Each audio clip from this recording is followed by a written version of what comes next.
High, hello, Namaste. From Indian किचनमध्ये आपलं मनापासून स्वागत. आज आपण अगदी थोडक्या साहित्यात घरी आईस्क्रीम कसं करायचं ते बघणार आहोत.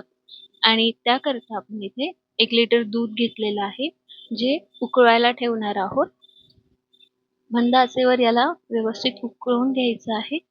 आणि हे 1 लिटर दूध आपण घेतलेलं आहे, त्याच्या निम्म दूध होईपर्यंत आपल्याला याला उकळवायचं आहे.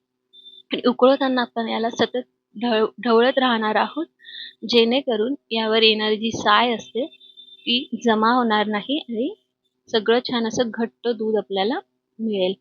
सगळं असं सतत हलवत हलवत आपण याला निम्म होईपर्यंत उकळवणार आहोत. तुम्ही इथे बघू शकतात आपलं दूध असं छान उकळत आलेलं आहे आणि हे जवळ निम्म झालेलं आहे. लक्षात ठेवायचं आपण हे मंद आचेवर करणार आहोत आणि सतत याला हलवत राहणार आहोत. आता दूध निम्म झाल्यानंतर आपण यामध्ये टाकणार आहोत साखर. इथे आपण 1 लिटर दुधासाठी अर्धा कप साखर घेतलेली आहे. थोडंफार तुम्हाला जर प्रमाण कमी जास्त करायचं असेल तर तुम्ही करू शकता. आता साखर आपण यामध्ये टाकलेली आहे. साखर टाकल्यानंतर याला थोडा वेळ हलवत राहायचं आहे आणि एकीकडे हलवता हलवता आपण इकडे थोड्याशा दुधामध्ये मिल्क पावडर घेणार आहोत आणि ती एकत्र करून घेणार आहोत. आपल्याला यामध्ये मिल्क पावडर टाकायची आहे, पण ती टाकताना डायरेक्ट दुधात टाकायची नाही गरम, त्याच्याने त्याचे गोळे तयार होतात. त्यामुळे आपण आधी थोडंसं वाटीमध्ये दूध घेतलेलं आहे आणि यामध्ये आपण ही मिल्क पावडर सगळी आधी व्यवस्थित एकत्र करून घेणार आहोत. याच्या सगळ्या जे गाठी वगैरे असतात त्या मोडून घेणार आहोत. आणि हे सगळं एकसारखं झालं की आपण हे दुधात टाकणार आहोत. इथे आपण साधारण 1.5 टेबलस्पून मिल्क पावडर घेतलेली आहे. कमी घेतली तरी देखील चालेल आणि ही आपण आता यामध्ये टाकणार आहोत. तर जेव्हा मिल्क पावडर आपण यामध्ये टाकतो तेव्हा लगेचच हलवायला घ्यायचं आहे, नाहीतर ही खाली लागण्याची शक्यता असते आणि याचे गोळे तयार होतात. त्यामुळे मिल्क पावडर टाकल्या टाकल्या लगेचच आपण दूध हलवणार आहोत एकसारखं आणि याला असं छान हलवत आपल्याला साधारण थोडंसं कमी होईल एवढं आपल्याला याला आटवायचं आहे. खूपही आटवायचं नाही दूध, कारण जर दूध खूप आटलं तर आपलं जे आईस्क्रीम असतं ते फ्रीजमधून काढल्यावर लगेचच त्याला पाणी व्हायला लागतं, ते घट्ट राहत नाही. तर इथे आपलं दूध आपण गॅस बंद केलेला आहे आणि थोडंसं केशर आपण इथे भाजून घेणार आहोत. हलकंसं भाजायचं आहे, खूप नाही. एक 7-8 काड्या आपण केशराच्या इथे घेतलेल्या आहेत आणि त्या भाजून घेऊयात. ह्या भाजून झाल्यानंतर याला व्यवस्थित बारीक करून घ्यायचं आहे हाताने. त्याची छान पूड तयार होते, पूड करून घ्यायची. केशर आपण जर भाजून घेतलं तर याचा रंग छान येतो आईस्क्रीमला. आता आपण जे मिश्रण बनवून घेतलेलं होतं ते आपण अर्ध अर्ध करून घेतलेलं आहे, कारण आपण 2 फ्लेवरमध्ये इथे आईस्क्रीम बनवणार आहोत आज. एक आपण करणार आहोत केशर पिस्ता आणि एक गुलाब. तर केशर पिस्तासाठी आपण इथे केशर भाजून घेतलेलं आहे, थोडंसं त्याची पूड करून घेतली आणि हे निम्म्या मिश्रणामध्ये आपण टाकून घेणार आहोत.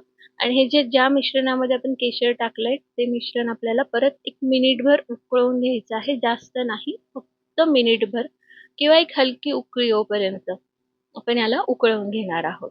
आणि याला हलकी उकळी आली की गॅस बंद करायचा आहे आणि हे मिश्रण आपल्याला पूर्णपणे थंड करून घ्यायचं आहे. तसंच लगेच आपल्याला हे फ्रीझरमध्ये ठेवायचं नाहीये.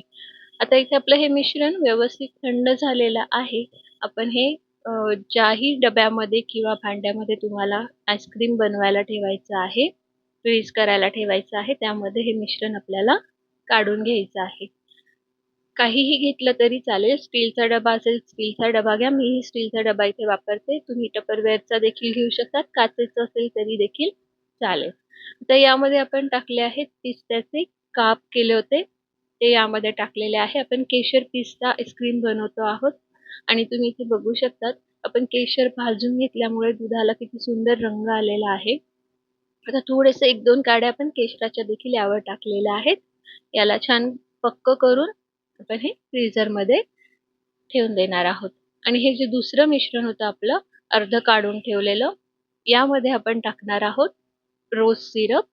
हे होममेड रोज सिरप आहे. याचा देखील व्हिडिओ मी याआधी टाकलेला आहे. तर हे आपल्याला यामध्ये टाकायचं आहे. साधारण एक मोठा चमचा रोज सिरप आपण यामध्ये टाकणार आहोत आणि याला छान व्यवस्थित मिक्स करून घ्यायचं आहे. आणि यामध्ये आपण टाकणार आहोत एक मोठा चमचा गुलकंद, कारण आपण गुलकंद आईस्क्रीम बनवतो आहोत, त्यामुळे आपण यामध्ये टाकणार आहोत गुलकंद. हे छान सगळं असं एकत्र करून घ्यायचं आहे व्यवस्थित. आणि हे देखील आपण आता ज्या आपल्याला डब्यामध्ये हे आईस्क्रीम करायला ठेवायचे त्यामध्ये काढून घेणार आहोत. आणि यावर वरून आपल्याला थोडंसं गुलाबाच्या पाकळ्या देखील टाकायच्या आहेत सजवण्यासाठी. ह्या पद्धतीने आपण हे यामध्ये काढून घेऊया. तुम्हाला हवं असेल तर तुम्ही वरून एक प्लास्टिक रॅप किंवा बटर पेपर लावलात तरी देखील चालेल. पण जर पक्का व्यवस्थित डब्बा असेल, झाकण व्यवस्थित घट्ट बसत असेल तर काही गरज नसते पेपर वगैरे लावण्याची. याच्याने आईस क्रिस्टल्स तयार होत नाही. पण जर तुम्हाला वाटत असेल तर तुम्ही याला पेपर लावू शकतात. पेपर जर लावला तर बिलकुलच आईस क्रिस्टल्स तयार होणार नाहीत. आता हे देखील आपण ठेवून देऊया. साधारण 8 ते 10 तास आपण ह्याला फ्रीज करून घेतलं. आपले आईस्क्रीम तयार झालेले आहेत. इथे आपण दोघंही आईस्क्रीम काढून तर बघूयात. हे एक उघडून बघू. तुम्ही ते बघू शकतात. हे आपलं गुलकंद आईस्क्रीम आहे. अगदी छान तयार झालेलं आहे. कुठेही आईस क्रिस्टल्स जमलेले नाही. तसंच हे केशर पिस्ता आईस्क्रीम देखील मस्त तयार झालेलं आहे. आता हे आपण खाण्यासाठी तयार आहे आणि तुम्ही देखील याच पद्धतीने घरी नक्की करून बघा. आवडलं तर लाईक करा. चॅनलवर नवीन असाल तर सबस्क्राईब करायला विसरू नका. सबस्क्राईब केल्यानंतर शेजारील बेल आयकॉनवर क्लिक करा, म्हणजे येणाऱ्या प्रत्येक नवीन व्हिडिओचं नोटिफिकेशन तुम्हाला मिळत राहील. आता आपण हे स्क्रूबरने काढून घेणार आहोत. जर तुमच्याकडे असं नसेल तर तुम्ही आपल्या साध्या चमच्याने देखील काढू शकतात. तुम्ही ते बघू शकतात.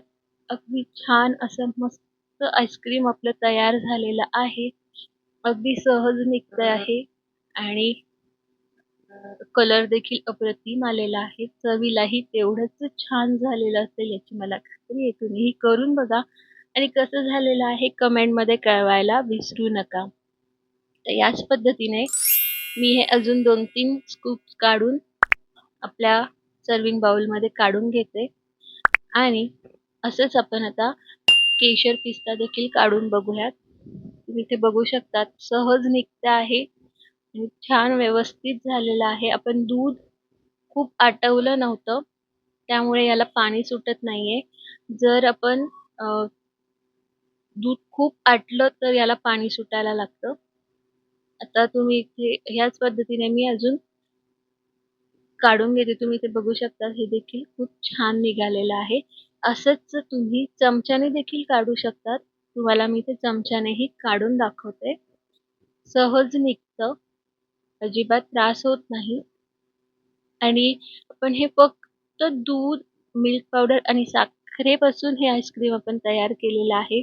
तरी देखील अगदी आपण जे विकतचं आईस्क्रीम आणतो तसं हे झालेलं आहे. आपण यामध्ये कुठलंही क्रीम वापरलेलं नाही, कुठलेही प्रिझर्वेटिव्हज वापरलेले नाहीत. तरी देखील हे आईस्क्रीम अतिशय सुंदर झालेलं आहे. केशर पिस्ता देखील आपण कुठलाही रंग वापरलेला नाही. केशराचा याचा रंग मस्त उतरलेला आहे आणि आपले हे असे दोन्ही आईस्क्रीम खाण्यासाठी तयार आहेत. तुम्हीही करून बघा. आवडलं तर लाईक करा. भेटूया पुढच्या व्हिडिओत. तोपर्यंत नमस्ते.